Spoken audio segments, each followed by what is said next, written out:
जब कोई इंसान हद से ज्यादा डेस्परेट होकर किसी के पीछे भागने लगता है तो उसकी कोई वैल्यू नहीं रह जाती। इसलिए जब मुझे पता चला कि जिस स्कूल ब्यूटी ने मुझे 99 टाइम्स रिजेक्ट किया था उसे असल में मुझसे लव एट फर्स्ट साइट हुआ था, लेकिन सिर्फ इसलिए क्योंकि वो अपने पसंद के लड़के से चेस किए जाने वाले प्रोसेस को एंजॉय करना चाहती थी, उसने मुझे बार बार रिजेक्ट किया। ये जानने के बाद मैंने डिसाइड किया कि अब मैं उसे और भाव नहीं दूंगा और मैंने अपने प्रोफेसर को फॉरेन स्टडी एक्सचेंज प्रोग्राम के लिए अप्लाई कर दिया। जाने से पहले मैंने सोचा कि जो खत्म करना है उसे पूरी तरह खत्म कर देना चाहिए, इसलिए मैंने लिन कैन्यू की बर्थडे पार्टी में उससे सारे रिश्ते तोड़ने का प्लान बनाया। लेकिन जब मैं वहां पहुंचा तो बर्थडे पार्टी पहले ही शुरू हो चुकी थी और प्राइवेट रूम के अंदर से जानी पहचानी आवाजें आ रही। लिu चेनचाओ अभी तक लेट कैसे है? कहीं वो कोई सरप्राइज तो प्लान नहीं कर रहा? उसने पहले ही 99 टाइम्स प्रपोज कर दिया है और अब 100 टाइम होने वाला है। लिन कैन्यू, अब तो तुम्हें उसे हाँ कह देना चाहिए ना। हाँ बिल्कुल, तुम भी तो उसे पसंद करती हो। अगर तुमने इस बार भी अपने होने वाले बॉयफ्रेंड को रिजेक्ट किया तो हो सकता है वो सच में भाग जाए। उन लड़कियों की छेड़छाड़ सुनकर लिन कैन्यू बहुत कॉन्फिडेंट लग रही थी। लिu चेनचाओ मुझे बहुत पसंद करता है, वो कहीं नहीं भागेगा। जब वो नेक्स्ट टाइम प्रपोज करेगा तब मैं उसे हाँ कह दूंगी। उसका ये ओवर कॉन्फिडेंट टोन सुनकर मुझे बहुत अजीब लगा। अब कोई नेक्स्ट टाइम नहीं हो। लिन कैन्यू को चेस करने के इन 2 सालों में मैंने अपनी सारी सेल्फ रिस्पेक्ट छोड़ दी थी। मैंने बाकी स्टूडेंट्स के ताने और मजाक को इग्नोर किया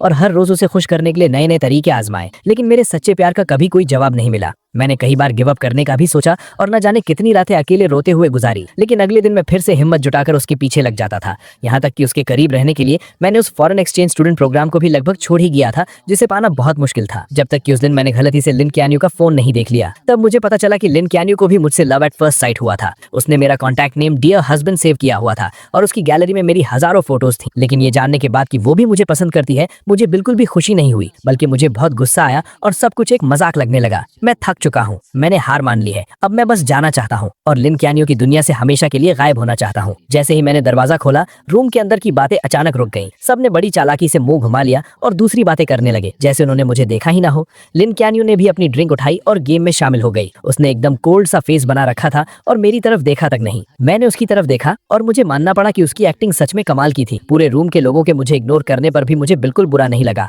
मैं चुपचाप जाकर कॉर्नर की एक खाली सीट पर बैठ गया। अगले 1 घंटे तक सब लोग आपस में बातें करते रहे और मजे करते रहे, लेकिन मैं वहीं बैठकर अकेले अपना फोन चलाता रहा, जैसे कि मैं वहां हूं ही नहीं। पहले जब भी लिन कैन्यू सामने आती थी तो मैं किसी भी तरह उसके पास जाने का मौका ढूंढता था और उसका अटेंशन पाने के लिए अलग अलग टॉपिक्स पर बात करता था। इस बर्थडे पार्टी के लिए भी मैंने उसे बहुत मनाया था और कई लोगों से सिफारिश करवाई थी, तब जाकर उसने मुझे इन्वाइट किया था। नॉर्मली जो चीज इतनी मुश्किल से मिले उसकी ज्यादा कदर होनी चाहिए, लेकिन मेरा ये रिलैक्स्ड एटीट्यूड देखकर ऐसा लग रहा था जैसे मुझे उसके बर्थडे की कोई परवाह ही नहीं। मेरा ये पहले से एकदम अलग और कोल्ड बिहेवियर देखकर लिन कैन्यू आखिरकार खुद को रोक नहीं पाई और उसने छुप छुप कर मुझे कई बार देखा। बर्थडे सॉन्ग गाने और केक काटने के बाद जल्द ही गिफ्ट देने का टाइम आ गया। मैंने सबका वेट की कि सब अपने गिफ्ट्स दे दें। फिर मैं आराम से खड़ा हुआ और अपने बैग से कैलेंडर निकाल कर उसे दे दिया। वहां मौजूद सभी लोग हैरानी से मुझे देखने लगे, क्योंकि वो कैलेंडर बस एक हाथ के साइज का था और उसमें सिर्फ 30 पेजेस थे। वो देखने में बहुत ही सस्ता लग रहा था। मुझे फर्क नहीं पड़ा कि बाकी लोग क्या सोच रहे हैं। मैंने बस लिन कैन्यू की तरफ देखा और आराम से कहा, लिन कैन्यू, आज से तुम हर दिन इसका एक पेज फाड़ना। जब तुम आखिरी पेज पर पहुंचोगी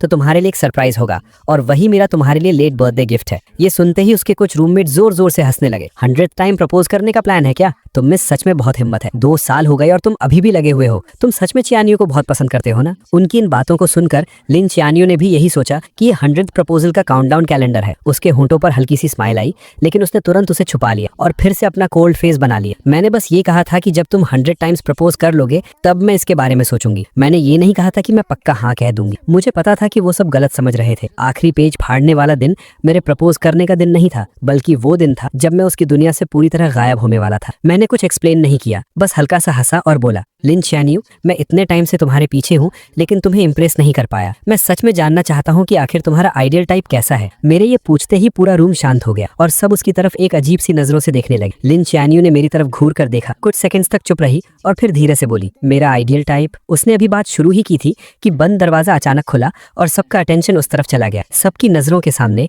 जू यानशु एक बहुत ही ब्यूटीफुली पैक्ड बॉक्स लेकर अंदर आई। लिन कैन्यू के चेहरे पर एक प्यारी सी स्माइल आ गई। Happy birthday कैन्यू। लिन कैन्यू की नजरें इस विश के साथ जू यानशु पर टिक गई। उसने अपनी उंगलियों से धीरे से टेबल को नॉक किया और अपनी अधूरी बात पूरी करते हुए बोली, मेरा आइडियल टाइप बेशक एक चेयरफुल और क्लीन लुक वाला हैंडसम गाय है। दरवाजे से अंदर आते ही ऐसी बातें सुनकर जू यानशु के चेहरे पर खुशी आ गई। वो जल्दी से उसके पास गई, अपना केयरफुली प्रिपेयर्ड गिफ्ट उसे दिया और उसे वहीं पर ओपन करने की जिद करने लगी। पल भर में ही सबका ध्यान भटक गया और किसी ने उस टॉपिक पर आगे बात नहीं की। उन दोनों को लोगों से घिरा हुआ देखकर मैंने कोई उदासी नहीं दिखाई, बल्कि मैं बहुत ही कामली वापस अपनी जगह पर जाकर बैठ गया। पूरी रात लिन कैन्यू जहां भी गई गई, जू यानशु हमेशा उसके साथ रही। वो दोनों हंस बोल रहे थे, एक दूसरे की ड्रिंक्स शेयर कर रहे थे और एक ही केक का पीस खा रहे थे। मैं चुपचाप उनकी ये क्लोजनेस देखता रहा और मेरे दिमाग में कई पुरानी यादें ताज़ा हो गई। हालांकि लिन चियान्यू किंगडा की स्कूल ब्यूटी है और उसके बहुत चाहने वाले हैं, लेकिन वो हमेशा लड़कों से दूर ही रहती है। उसका इकलौता एक्सेप्शन जू यानशु है, जिसके साथ वो बचपन से बड़ी हुई है। वो उसके बिखरे बालों को सेट करती है, क्लासेस में उसके साथ बैठती है और उसका बैग उठाती है और उसके लिए दूसरे कॉलेजेस की लड़कियों से बैट लगाकर compete करती है। उसकी ये सारी स्पेशल ट्रीटमेंट मेरे दिन में कांटों की तरह चुभती थी। लेकिन सच्चाई पता चलने वाले दिन मुझे समझ आया कि भले ही लिन चियान्यू और जू यानशु बचपन के दोस्त हों, लेकिन पहले वो इतने क्लोज नहीं थे। जू यानशु पूरा दिन लिन चियान्यू के पीछे घूमती थी, लेकिन उसने कभी उसे भाव नहीं दिया था। मेरी एंट्री के बाद ही उसने जानबूझकर मेरे सामने जू यानशु के साथ क्लोज होने का नाटक शुरू किया था, सिर्फ इसीलिए ताकि मुझे जेलस फील हो और मैं उसे चेज करने के लिए और ज्यादा मोटिवेट हूँ। इसीलिए अब लिन चियान्यू को मेरे सामने ये सब नाटक देखकर मुझे सिर्फ हंसी आ रही थी। मैंने अपना ग्लास नीचे रखा, खड़ा हुआ और वॉशरूम चला गया। मैंने अपने चेहरे पर पानी के छींटे मारे, जिससे मुझे थोड़ा होश आया। मैंने अपने बैग से टिश्यू निकाला और चेहरे से पानी पोंछने लगा। मेरा चेहरा ढका हुआ था, इसलिए मुझे पता ही नहीं चला कि अचानक कोई मेरे पास आकर खड़ा हो। जब मैंने जू यानशु की वो अजीब सी ताने मारने वाली आवाज सुनी, तब मुझे एहसास हुआ कि कुछ गड़बड़ है। लोचेंजो, तुम इतने सालों से सिस्टर चियान्यू के पीछे पड़े हो, लेकिन उसने कभी हाँ नहीं कहा, और तुम्हारी इतनी हिम्मत कि तुम बेशर्मों की तरह इस बर्थडे पार्टी में भी आ गए। मैं तुमसे रिक्वेस्ट करती हूँ, वो तुम्हें बिल्कुल पसंद नहीं करती। क्या तुम्हें थोड़ी भी सेल्फ रिस्पेक्ट नहीं है? तुम बस एक सस्ते डेस्परेट इंसान हो। उसकी बातें सुनकर मेरे चेहरे पर जरा सा भी गुस्सा नहीं। मैंने बस उसे कामली देखा और पूछा, क्या तुम्हारी बकवास खत्म हो गई? जू यानशु को मेरे ऐसे रिएक्शन की उम्मीद नहीं, इसलिए वो कुछ पल के लिए हैरान रह गई। बिल्कुल नहीं। क्या तुम्हें पता है कि पूरा स्कूल तुम्हारे बारे में क्या कहता है? 99 टाइम्स प्रपोज करने वाला डेस्परेट कुत्ता। आखिरकार तुम भी एक स्टूडेंट हो, क्या तुम्हें अपनी इज्जत की कोई परवाह नहीं है? कोई भी देखकर बता सकता है कि सिस्टर चियान्यू मुझे पसंद करती है। तुम अपनी ये अंधी आंखें खोलकर क्यों नहीं देखते? उसका ये बदतमीजी भरा रवैया देखकर भी मुझे कोई फर्क नहीं पड़ा। मैंने बस अपनी नजरें उससे हटाकर उसके पीछे की तरफ कर ली और कहा, इससे पहले कि तुम और गालियां दो, अपने पीछे देख लो। मेरी नजर का पीछा करते हुए जू यानशु अजीब सा मुंह बनाकर पीछे मुड़ी और सामने दरवाजे के बाहर लिन चियान्यू खड़ी थी। ऐसा लग रहा था कि वो काफी देर से वहां खड़ी थी और शायद उसने अभी अभी जो कुछ हुआ वो सब देख लिया था। ये सोचते ही जू यानशु अचानक घबरा गई। उसके चेहरे पर तुरंत वो बेचारी और मासूम सी एक्टिंग वापस आ गई और उसका सारा एटीट्यूड गायब हो गया। वो जल्दी से उसके पास गई, उसका हाथ पकड़ा और घबराते हुए एक्सप्लेन करने लगी, सिस्टर चियान्यू, आपने जो देखा वैसा कुछ नहीं है। ये लूचेंजू था। पहले इसी ने मुझे परेशान किया, लेकिन लिन चियान्यू को जैसे कोई फर्क नहीं पड़ा। उसने अपनी आंखों से जू यानशु को मुझे बेइज्जत करते देखा था, फिर भी उसने ऐसे बिहेव किया जैसे उसने कुछ देखा ही ना हो। उसने मेरी तरफ एक नजर देखा, फिर अपनी जैकेट उतारकर जू यानशु को पहना दी। बाहर बहुत हवा है, तुमने इतने कम कपड़े पहने हैं, कहीं तुम्हें ठंड न लग जाए। ये कहते हुए उसने उसका हाथ पकड़ा और वापस प्राइवेट रूम की तरफ मुड़ गए। जू यानशु ने भी इस रिएक्शन की उम्मीद नहीं की। ये देखकर कि लिन चियान्यू को मेरे बेइज्जत होने से कोई फर्क नहीं पड़ा, जू यानशु का कॉन्फिडेंस और बढ़ गया। उसने बहुत प्राउडली पीछे मुड़कर मेरी तरफ देखा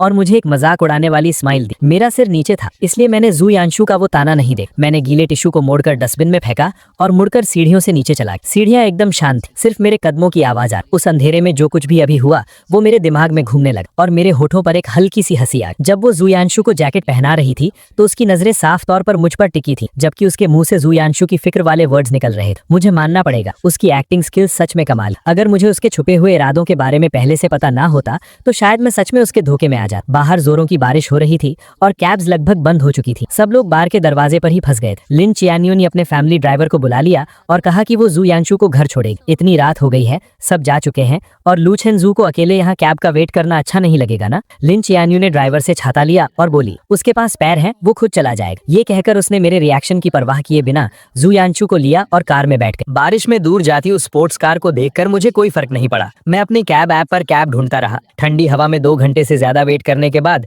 जब बारिश थोड़ी रुकी तब आखिरकार एक ड्राइवर ने मेरी राइड एक्सेप्ट की। जब मैं घर पहुंचा तो रात के 2 बज चुके थे। मैं अपने दरवाजे पर गया, पासवर्ड डाला और जैसे ही दरवाजा खुला, सामने वाला दरवाजा भी खुला। आगे से जल्दी आया करो, तुम्हारे दरवाजा खोलने की आवाज बहुत तेज है, मेरी नींद खराब होती है। मैंने देखा कि उसने अभी तक अपने कपड़े भी चेंज नहीं किए थे। मुझे सब समझ आ गया और मैं मन ही मन हंसा। मैंने बस यूं ही बोला और सीधा मुड़कर अपने रूम में चला गया। मैंने लाइट्स ऑन की और दरवाजा बंद कर लिया। जब मैंने जूते चेंज कर लिए तब बाहर से दरवाजा जोर से बंद होने की आवाज आई। मैंने उस पर ध्यान नहीं दिया, अपने कपड़े उतारे, एसी ऑन किया और ब्लैंकेट ओढ़कर सोफा पर लेट गया। ये अपार्टमेंट मैंने 6 महीने पहले स्पेशली तब खरीदा था जब मुझे किसी से पता चला कि लिन चियान्यू अपने हॉस्टल से बाहर शिफ्ट हो गई है। उसे चेस करने के लिए मैं भी यहाँ मूव हो गया और उसका नेबर बन गया। सुबह ब्रेकफास्ट देना, रात को गुड नाइट बोलना, हर रोज उससे मिलने के नए नए बहाने ढूंढना, ये सब मैं सिर्फ उसे इम्प्रेस करने के लिए करता था। लेकिन मैं उसकी कितनी भी परवाह कर लूं, वो हमेशा मुझे इग्नोर ही करती थी। लेकिन जब मुझे उसके सीक्रेट के बारे में पता चला, तब मुझे समझ आया कि वो हमेशा बस इग्नोर करने का नाटक कर रही थी। जैसे आज रात वो बहुत पहले घर आ चुकी थी। उसने अपने कपड़े तक चेंज नहीं किए थे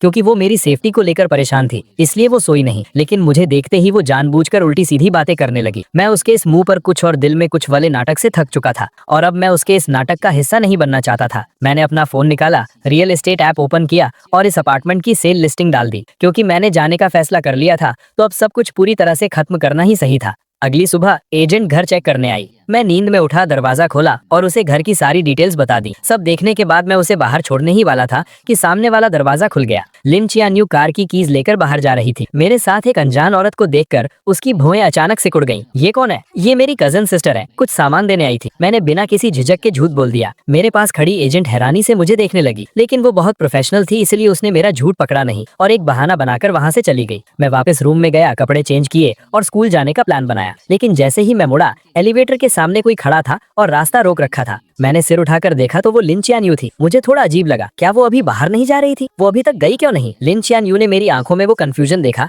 और थोड़ी ऑकवर्ड होते हुए बोली, आज मैं तुम्हें स्कूल ड्रॉप कर दूंगी। मुझे समझ नहीं आ रहा था कि आज वो एक अलग इंसान की तरह बिहेव क्यों कर रही है, तो मैंने सिर हिलाकर मना कर दिया। लेकिन वो किसी बीमार इंसान की तरह मुझे ड्रॉप करने की जिद करने लगी। उसने बहुत से बहाने बनाए, लेट होने से लेकर रास्ते में पढ़ने तक। जब लगा कि वो एनवायरनमेंट सेव करने वाला बहाना भी देने ही वाली है, तो मैं उससे बहस नहीं कर पाया। मैं और टाइम वेस्ट नहीं करना चाहता था, इसलिए मैं मान गया। पूरे रास्ते हम दोनों ने एक शब्द भी नहीं बोला। कार के अंदर एकदम सन्नाटा था। उसे मेरी बकबक सुनने की आदत थी। अब मुझे इतना शांत देखकर लिन चियान्यू को बहुत अजीब लग रहा था और उसके मन में एक हैरानी सी थी। ऐसा लग रहा था कि ये उसका वहम नहीं है। मैं इन कुछ दिनों में सच में बदल गया हूँ और ये बदलाव उसे अंदर ही अंदर घबरा रहा था। जब हम स्कूल पहुंचे, मैंने अपनी सीट बेल्ट खोली, बस थैंक यू कहा और पहले ही बाहर निकल गया। मैं तेजी से स्कूल गेट के अंदर गया और मैंने नोटिस किया कि वहाँ से गुजरने वाला हर इंसान मुझे एक बहुत अजीब नजर से घूर रहा है। यही लू चेंजू है। हाँ, वही जो ट्रेंडिंग टॉपिक में है। कितनी शर्म की बात है। ये अजीब बातें सुनकर मैंने जल्दी से अपना फोन चेक किया और मुझे मेरे कुछ फ्रेंड्स के भेजे हुए लिंक्स दिखे। मैंने लिंक ओपन किया और देखा कि किसी ने लिन चियान्यू को चेस करने की मेरी पूरी कहानी गॉसिप पेज पर डाल दी थी और वो ट्रेंड कर रही थी। उस चिंग द डेस्परेट डॉग वाले टाइटल को देखकर मैं एकदम हैरान रह गया। उस टाइटल के अंदर सबसे पॉपुलर पोस्ट वही थी जिसमें मेरे लिन चियान्यू को चेस करने के सारे किस्से डिटेल में लिखे थे। हर एक छोटी चीज लिखी हुई थी, यहाँ तक कि मेरे लव लेटर्स का कंटेंट भी पब्लिक कर दिया गया था। दूर से मैंने देखा कि स्कूल नोटिस बोर्ड के सामने बहुत सारे लोग जमा। उस बोर्ड पर मेरे लिखे हुए लव लेटर्स चिपकाए गए और वो भीड़ उन पर हंसते हुए मजाक उड़ा रही। अरे बाप रे, तुम्हारी आंखों में डूब जाना कितना क्रिंजी है। 99 लव लेटर्स। ये लव स्ट्रक लोग कितने डरावने होते हैं। क्या ये चिंगदा का नंबर 1 जीनियस नहीं है? ये इतना डेस्परेट कैसे हो सकता है? ये बेइज्जती भरे ताने सुनकर मेरा दिल बैठ। मैं सीधा भीड़ के बीच घुसा और एक एक करके सारे लेटर्स फाड़ने लगा। जब मैं आखिरी लेटर फाड़ रहा था, तभी मेरे कानों में जू यानशु की तीखी और कड़वी आवाज, सिस्टर ख्यान्नो, लू चेंजू ने आपको इतनी बार प्रपोज किया है, आपको उसके लिए कितनी फीलिंग्स हैं? लिन ख्यान्नो की आवाज हमेशा की तरह एकदम ठंडी थी। उसने सिर्फ एक शब्द, जीरो। दोनों मेन कैरेक्टर्स को मौके पर देखकर और मुझे सरेआम इस तरह बेइज्जत होते हुए देखकर भीड़ की हंसी और भी तेज और बेकाबू हो गई। कुछ तमाशा देखने वालों ने जानबूझकर मुझे ताना मारते हुए पूछा, लू चेंजू, तुमने 99 टाइम्स प्रपोज किया और बदले में तुम्हें जीरो मिला, क्या तुम्हें और मेहनत नहीं करनी चाहिए? तुम्हारा नेक्स्ट प्रपोजल कब होने वाला है? हम सब भी देखने आएंगे और तुम्हें कुछ टिप्स भी देंगे, कैसा रहेगा? मैंने अपने हाथों में उन फटे हुए लव लेटर्स को कसकर पकड़ ली, इतनी जोर से कि मेरी उंगलियां सफेद पड़ गई। कुछ बातें मेरे होठों तक आईं और मैं कुछ बोलने ही वाला था, लेकिन चारों तरफ से मुझे घूरती उन नजरों को देखकर मैंने खुद को रोक लिया। मैंने अपने हाथों में उन लेटर्स को हवा में ऊंचा उठाया जैसे कोई बैटल फ्लैग लहरा रहा हो और जोर से अनाउंस, ठीक है, 100वां प्रपोजल। स्कूल के सेंट्रल स्क्वायर में 3 दिसंबर की सुबह 9 बजे पूरे स्कूल के स्टूडेंट्स अपने दोस्तों के साथ इसे देखने के लिए इन्वाइटेड है। ये कहने के बाद मैंने परवाह नहीं की कि वहाँ खड़े लोग क्या रिएक्शन दे रहे हैं। मैं अपना सिर ऊंचा करके पूरे कॉन्फिडेंस के साथ वहां से चला गया। उस सुबह मैं अपनी क्लासेस में नहीं गया। मैं वापस घर आ गया और मैंने अपने पास रखे उन सभी लव लेटर्स को एक एक करके फाड़ा, उन्हें जलाकर राख कर दिया और फिर फ्लश कर दिया। वीकेंड पर एक क्लब जो काफी टाइम से इनएक्टिव था, उसने अचानक मीटअप का मैसेज भेजा। मुझे वैसे भी अपनी क्लब रेजिग्नेशन एप्लीकेशन देनी थी, तो मैं वहां चला गया। लेकिन जैसे ही मैंने दरवाजा खोला, मैंने देखा कि लिन चियान्यू, जो कभी इन इवेंट्स में नहीं आती थी, वो भी आज हैरानी से वहां मौजूद। मैंने उसे इग्नोर किया और सीधा कॉर्नर में जाकर बैठ। मुझे देखते ही जू यानशु के कुछ दोस्तों ने नाटक शुरू कर। चियान्यू यहाँ आने के लिए कैसे मान गई? बेशक इसीलिए क्योंकि यानशु को पार्टी करना पसंद है। सब जानते हैं कि हमारी स्कूल ब्यूटी सिर्फ यानशु की बात मान। मुझे उनके इन सस्ते नाटकों में कोई इंटरेस्ट नहीं, इसलिए मैंने बस कुछ ऑरेंजेस लिए और उन्हें छील कर खाने। जब सब लोग जमा हो गए तो प्रेसिडेंट ने गेम शुरू करने करने की अनाउंसमेंट। मुझे कोई इंटरेस्ट नहीं था, लेकिन मुझे जबरदस्ती खींचा गया और मुझे बिना मन के इस बोरिंग ट्रूथ और डेयर गेम को खेलना पड़ा। 7-8 राउंड्स के बाद आखिरकार लिन ख्यान यू हार गई। सब लोग एक्साइटमेंट भी चिल्लाने लगे। लिन स्कूल ब्यूटी को डेयर मिला है, कमरे में मौजूद किसी भी ऑपोजिट जेंडर को 3 मिनट तक किस करना। जल्दी बताओ स्कूल ब्यूटी ये डेयर पूरा करने के लिए किसे सिलेक्ट कर। मुझे पता था कि वो मुझे नहीं चुनेगी और मुझे फर्क भी नहीं पड़ता था कि वो किसे चुनती। मैं बस अपना सिर नीचे किए अपने हाथ में रखे डाइस के साथ खेलता रहा और बिल्कुल मेरी उम्मीद के मुताबिक लिन ख्यान यू ने जू यानशु को चुना। लेकिन उसने एक शर्त रखी कि कमरे की सारी लाइट्स बंद कर दी जाएं। कमरे में घुप अंधेरा था और सिर्फ सांसों की आवाजें सुनाई दे रही। 3 मिनट बाद लाइट्स ऑन हो। लिन कैन यू आकर अपनी जगह बैठ गए, लेकिन जोयांशु वहीं खड़ी हैरान थी और उसका चेहरा उतरा हुआ था क्योंकि लिन कैन यू ने उसे किस नहीं किया था। मैंने बस एक नजर उसकी तरफ देखा, तभी प्रेसिडेंट ने नेक्स्ट राउंड शुरू करने को कहा। मैंने अपने हाथ की 3 डाइस बिना सोचे समझे फेंक दी। बदकिस्मती से तीनों डाइस पर एक आया, जो सबसे लोवेस्ट स्कोर था। मैंने बिना कुछ कहे कार्ड्स के पाइल से एक कार्ड निकाला और वो वही सेम डेयर था, बिल्कुल सेम पनिशमेंट। पल भर में कमरे के सभी लोग एक्साइट हो गए और उनकी नजरें मेरे, लिन कैन यू और जोयांशु के बीच घूमने लगी। मैंने ऐसे प्रिटेंड किया जैसे मैं कुछ देख ही नहीं रहा। मैंने गेम का पॉइंटर घुमा दिया और वो मेरे सामने बैठी एक जूनियर गर्ल पर जाकर रुका। सबको लगा कि मैं पीछे हटने वाला हूँ। मैंने उस जूनियर से कहा, सॉरी, तुम्हें थोड़ी परेशानी होगी। वो जूनियर एकदम कंफ्यूज थी और बस खड़ी होने ही वाली थी कि अचानक लिन कैन यू झटके से खड़ी हुई और उसने अपनी चेयर को लात मारकर गिरा दी। जब किसी को समझ नहीं आ रहा था कि क्या हुआ, उसने ठंडे स्वर में बात काटते हुए कहा, बहुत देर से खेल रहे हैं, मैं थक गई हूँ, अब ब्रेक का टाइम है ना। उसके रूममेट्स भी हाँ में हाँ मिलाने लगे, तो प्रेसिडेंट को मजबूरन पनिशमेंट को होल्ड पर रखना पड़ा। ब्रेक के दौरान कुछ लड़कियों ने कहा कि उन्हें भूख लगी। रूममेट्स तुरंत कमरे के लड़कों को नीचे खाने पीने का सामान लाने के लिए ले गए और उन्हें गए हुए 20 मिनट हो गए। उन्हें वापस आता ना देख प्रेसिडेंट और वेट नहीं करना चाहता था, इसलिए उसने गेम कंटिन्यू करने की अनाउंसमेंट की। मैंने अपना फोन नीचे रखा और चारों तरफ देखा। तब मुझे पता चला कि वो जूनियर वहाँ नहीं थी। सच कहूँ तो लिन कैन यू को छोड़कर वहाँ कोई भी लड़की नहीं थी। मुझे गैस करने की जरूरत नहीं थी। मुझे पता था कि ये लिन कैन यू ने जानबूझकर किया है, लेकिन मैं उसके प्लान को सक्सेसफुल नहीं होने देना चाहता था। इसलिए मैंने अपने सामने रखा 500 ml का ग्लास उठाया और सबकी तरफ इशारा किया। मैंने जिस पार्टनर को सिलेक्ट किया था वो जा चुका, इसलिए गेम के रूल्स के हिसाब से मैं ड्रिंक खत्म करके अपनी पनिशमेंट पूरी करूंगा। ये कहने के बाद मैंने बिना कोई एक्सप्रेशन बदले पूरा ग्लास एक सांस में खत्म कर दी। लिन कैन यू को उम्मीद नहीं थी कि मैं उसे चुनने के बजाय ड्रिंक पीना चूज करूंगा। उसका चेहरा तुरंत गुस्से से डार्क हो गया। उसने मेरी तरफ देखा जिसका चेहरा अब लाल हो रहा था और अपने हाथ में पकड़े डाइस को इतनी जोर से दबाया कि उससे आवाज आने लगी। आधे लोगों के चले जाने के बाद गेम में कोई मजा नहीं बचा था, इसलिए वो पार्टी वहीं खत्म हो गई। मैं नशे में झूमता हुआ सबके जाने का वेट करता रहा। फिर मैंने अपने बैग से क्लब रेजिग्नेशन एप्लीकेशन निकाली और प्रेसिडेंट को दे दी। दीवार के सहारे मैं नीचे जाने की कोशिश करने लगा। मैं सीढ़ियों के पास पहुंचा ही था कि मुझे धुंधला धुंधला जोयांशु दिखाई दी। मैं उसे इग्नोर करके साइड से निकलने ही वाला था कि उसने मेरा हाथ जोर से पकड़ लिया। उसकी आंखों में बहुत गुस्सा था। अभी लाइट्स ऑन होने के बाद तुमने मुझे उस अजीब नजरों से क्यों देखा था? मैं तुम्हें बता दूं, भले ही सिस्टर कैनियो में मुझे किस नहीं किया, उसका भी एक रीजन था। वो मेरी रिस्पेक्ट करती है। उसकी बातें सुनकर मेरी हंसी छूटने ही वाली थी, लेकिन मुझे पता था कि इस वक्त मैं कुछ भी कहूँ जोयांशु नहीं समझेगी, इसलिए मैंने बस अपना सिर हिलाया और कहा,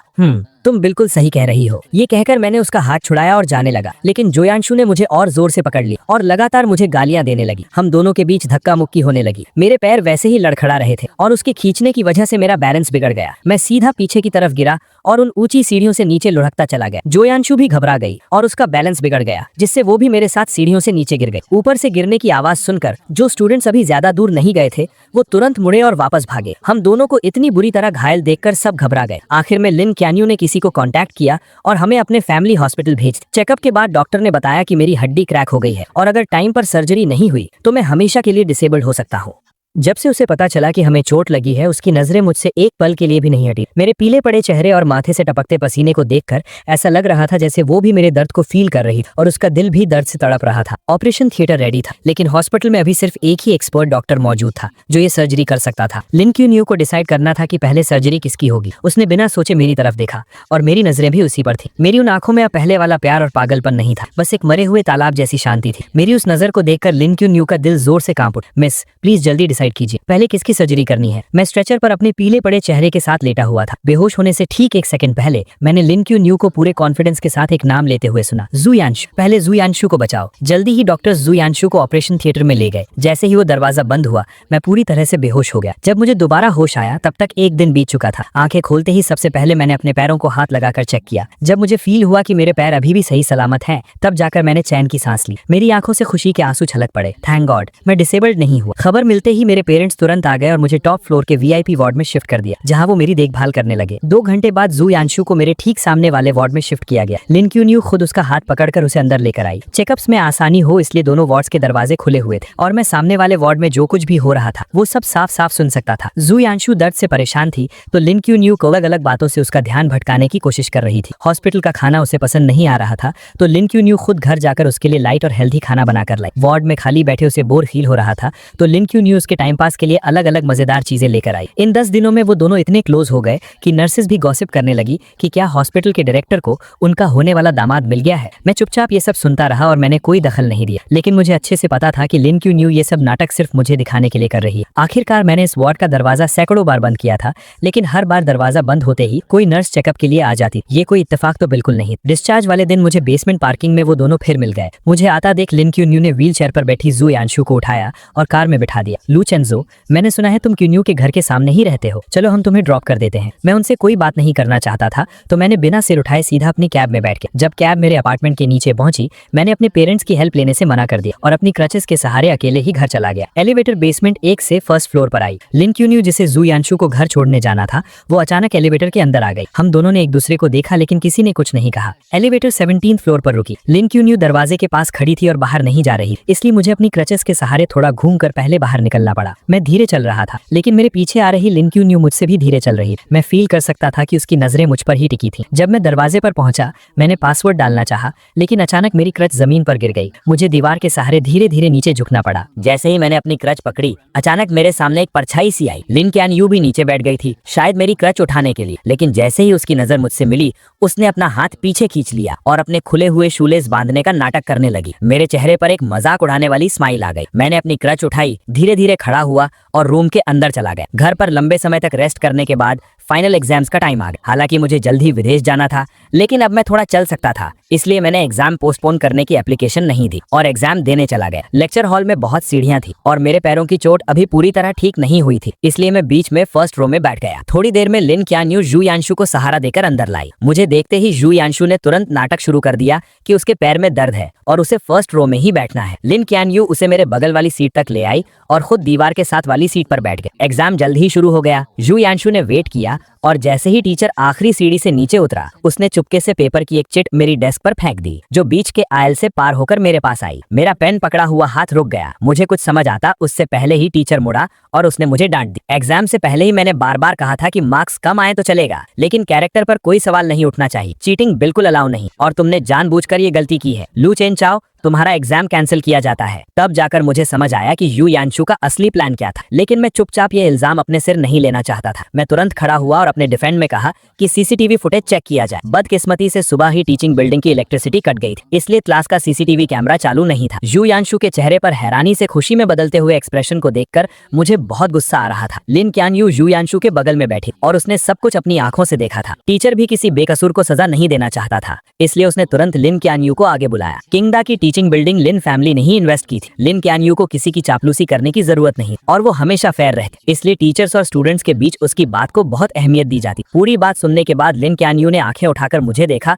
और फिर बहुत ही कामनेस के साथ बोली, जिसने चीटिंग की वो यू यांशु नहीं है। उसके ये कहते ही मेरे ऊपर लगा इल्जाम पक्का हो। लू चेन चाओ, अब तुम्हारे पास क्या बहाना है? तुमने चीटिंग की, उसे एक्सेप्ट भी नहीं कर रहे और उल्टे अपनी क्लासमेट पर इल्जाम लगा रहे हो। तुम सच में सुधरने वाले नहीं। तुम्हारे पिछले मार्क्स भी कहीं चीटिंग से तो नहीं आए थे? कुछ भी हो जाए इस बार मैं इसे पूरे स्कूल में अनाउंस करके तुम्हें पनिश करूंगा। मैं अपनी जगह पर ही खड़ा रह गया। मुझे ऐसा लगा जैसे मैं किसी बर्फ की खाई में गिर गया। मुझे लगा था कि सही और गलत के बीच फैसले के वक्त लिन क्यान यू हमेशा अपने प्रिंसिपल्स को फॉलो करेगी, इसलिए मैंने उसका नाम लिया। लेकिन मुझे बिल्कुल उम्मीद नहीं थी कि सब कुछ अपनी आंखों से देखने के बावजूद वो यू यांशु को बचाने के लिए झूठ बोलेगी। अब मैं कितनी भी सफाई दे दूं सब बेकार था। मैंने लिन क्यान यू को गहरी नजरों से देखा और बिना एक शब्द कहे वहां से चला गया। मेरी उन लाल आंखों को देखकर लिन क्यान यू अचानक घबरा गई। वो बिना सोचे मेरे पीछे आई और मेरा रास्ता रोक। लू चेन चाओ, मुझे पता है इस मामले में गलती यांशु की थी, लेकिन वो बहुत सेंसिटिव है। मैं नहीं चाहती कि लोग उसके बारे में बातें बनाएं। उसने मुझे एक बार भी सॉरी नहीं कहा, बस यू यांशु को डिफेंड करने में लगी हुई थी। मुझे तो शक होने लगा था कि उस दिन जो फोटोज मैंने देखी थी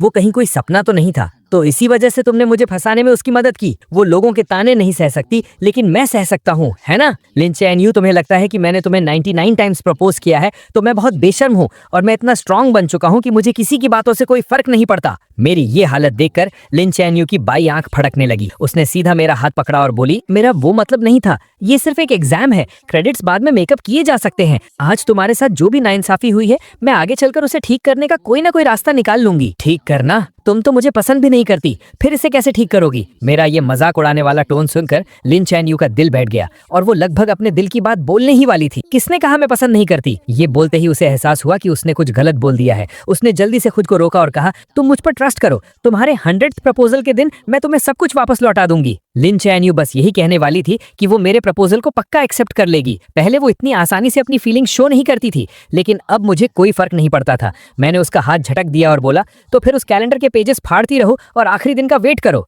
मुझे अपना हाथ पीछे खींचते देख लिन चैन यू भी हैरान रह गई और आखिरकार उसकी आवाज थोड़ी सॉफ्ट हो गई। ठीक है, सिर्फ 3 दिन बचे हैं, मैं तुम्हें जरूर एक सेटिस्फैक्टरी जवाब दूंगी। मेरे जाने से 3 दिन पहले वो अपार्टमेंट जो मैंने सेल के लिए डाला था वो बिक गया। एजेंट कॉन्ट्रैक्ट लेकर आई और मैंने तुरंत साइन कर दिया। मैं 3 दिन बाद शिफ्ट हो जाऊंगा। इन कुछ दिनों में मैं घर का सारा सामान साफ कर दूंगा और नया ओनर तब यहाँ आ सकेगा। एजेंट ने डेट्स नोट की और मैं उसे एलिवेटर तक छोड़ने गया। दरवाजा खुलते ही लिन चैन यू 2 बैग्स लिए बाहर आई। उसने कुछ देर तक एजेंट को घूर कर देखा और फिर बहुत पोलाइटली कहा, गुड मॉर्निंग। एजेंट ने भी हैरानी में रिप्लाई किया, गुड मॉर्निंग। एलिवेटर के नीचे जाने के बाद मैं मुड़कर अपने रूम में जाने ही वाला था कि अचानक लिन चैन यू ने मुझे रोक लिया और अपने हाथ में पकड़ा एक बैग मेरी तरफ बढ़ा दिया। मैं बस वहां से गुजर रही थी। मैंने ये थोड़ा ज्यादा ले लिया है और मैं इसे खत्म नहीं कर पाऊंगी। क्या तुम थोड़ा ट्राई करना चाहोगे? मैंने उस बैग की तरफ एक नजर डाली। वो मेरे फेवरेट ड्राई फ्रूट्स थे। ये शॉप ईस्ट साइड में थी, जहां आने जाने में 2 घंटे लगते थे और वहां 1 घंटे की लाइन में लगना पड़ता था। वो स्पेशली मेरे फेवरेट स्नैक्स खरीदने गई थी और फिर उसे मुझे देने का बहाना ढूंढ लाई। मैंने बिना कुछ कहे वो बैग ले लिया,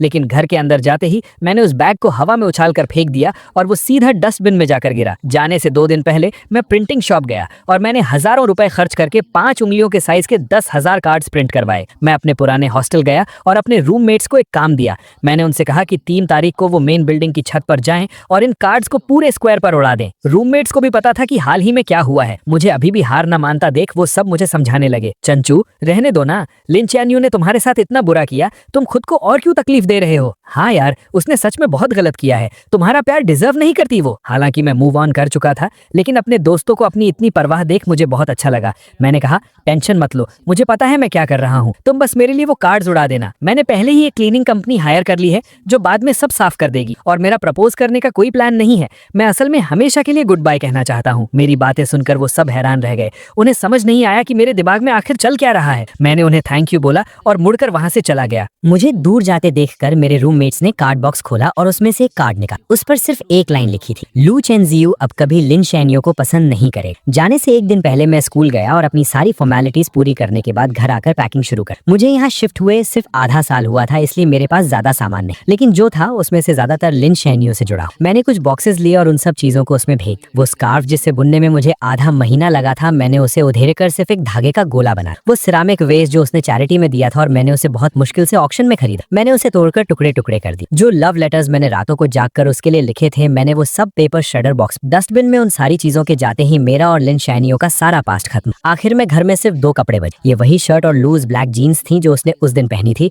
जब हम पहली बार मिले। मैंने माचिस जलाई और उन्हें जलाकर राख कर दी। जब मैं खड़ा हुआ तो मैंने देखा कि लिन शैनियो कुछ ही दूरी पर खड़ी थी। मैंने बहुत कामली उससे कहा, बस कुछ फालतू का कचरा साफ, और मुड़कर अपस्टेयर्स चला। अगले दिन सुबह होते ही मैं सामने वाले दरवाजे की आवाजों से उठ गया। मैंने नींद में अपनी आंखें खोली और टाइम देखने के लिए अपना फोन उठाया। तभी मैंने नोटिफिकेशन बार में लगातार आते हुए ढेरों मैसेजेस देखे। मुझे समझने में थोड़ा टाइम लगा कि ये सारे मैसेजेस 20 से ज्यादा लोगों के ग्रुप से आ रहे हैं। 1 साल पहले लिन शैनियो की पसंद जानने के लिए मैं चुपके से इस ग्रुप में जुड़ा था। मैं उस ग्रुप से लीव होना भूल गया और लिन शैनियो को भी नहीं पता था कि मैं उस इतनी सुबह सुबह जो लोग बातें कर रहे थे वो लिन शैनियो की हॉस्टल फ्रेंड्स थी। जैनियो इतनी जल्दी उठ गई, कहीं ऐसा तो नहीं कि एक्साइटमेंट के मारे तुम रात भर सोई ही नहीं? ये भी कोई पूछने की बात। वो कल रात 11 बजे से ही तैयारी में लगी। क्या इस बार सच में तुम लू चेनजियू का प्रपोजल एक्सेप्ट करने वाली हो? यहाँ तक स्क्रॉल करने के बाद मेरे हाथ रुक गए। मैंने देखा कि नीचे लिन शैनियो ने एक लंबा सा मैसेज टाइप किया हुआ था। प्रपोजल एक्सेप्ट करने की बात नहीं है, हम दोनों एक दूसरे को पसंद करते हैं तो हमारा साथ आना तो वैसे भी तय। अब ये फालतू के सवाल मत, मुझे ये बताओ कि आज कौन सी ड्रेस ज्यादा अच्छी लगे, ये वाली या ये वाली? वाली। उसके भेजी गई दर्जनों ड्रेसेस की फोटोज देखकर ग्रुप में खलबली मच गई। हे भगवान, इतनी सारी तैयारियां! क्या ये हमारी वही कोर स्कूल ब्यूटी है जो लड़कों से दूर रहती थी?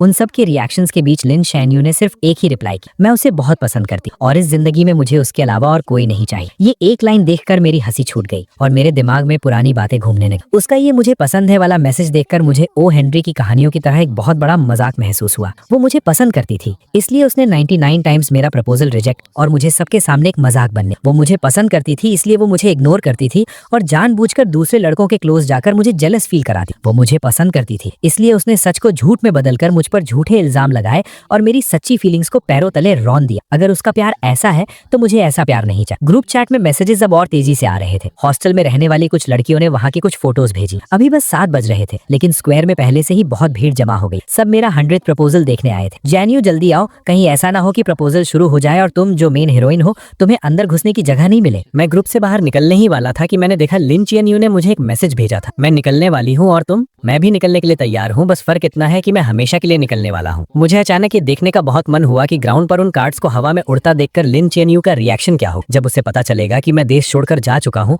तो उसे कैसा फील होगा। लेकिन अफसोस, मैं वो सब नहीं देख पाऊंगा। आज के बाद लिन चियनयू से मेरा कोई लेना देना नहीं है। मैंने आराम से अपनी पैकिंग खत्म की, मुड़कर उस खाली रूम को देखा और फिर अपना फोन निकालकर लिन चियनयू के सारे नंबर्स और अकाउंट्स ब्लॉक कर दिए। ये सब करने के बाद मुझे इतनी शांति मिली जो मैंने पहले कभी फील नहीं की थी। मैंने अपना सूटकेस उठाया, मुड़कर दरवाजे से बाहर निकला और अपनी एक नई और बेहतरीन जिंदगी की तरफ कदम बढ़ा। 9 बजने में अभी 5 मिनट बाकी। स्क्वायर में इतनी भीड़ थी कि पैर रखने की भी जगह नहीं। यहाँ तक कि सिक्योरिटी गार्ड्स को भी ऑर्डर मेंटेन करने के लिए आना पड़ा। नीचे इतने सारे लोगों की भीड़ को देखकर मेरे रूममेट्स हैरान रह गए और खुशी से बातें करने लगे। इतने सारे लोग, इसका मतलब है जो भी होने वाला है वो तुरंत पूरे स्कूल में फैल जाएगा। ये अच्छा ही है, वरना चैन झुके जाने के बाद भी लोग पीठ पीछे उसके बारे में बातें करते रहेंगे। वो आपस में बातें कर ही रहे थे कि टाइम हो गया। 8:59 हो गए हैं। चैन झू पहुंच चुका होगा। जल्दी करो, जो कार्ड्स फेंकने वाले हैं और जो फोटोज क्लिक करने वाले हैं सब रेडी हो जाओ। हमें चैन झू के फ्लाइट में बैठने से पहले उसे ये नजारा जरूर दिखा।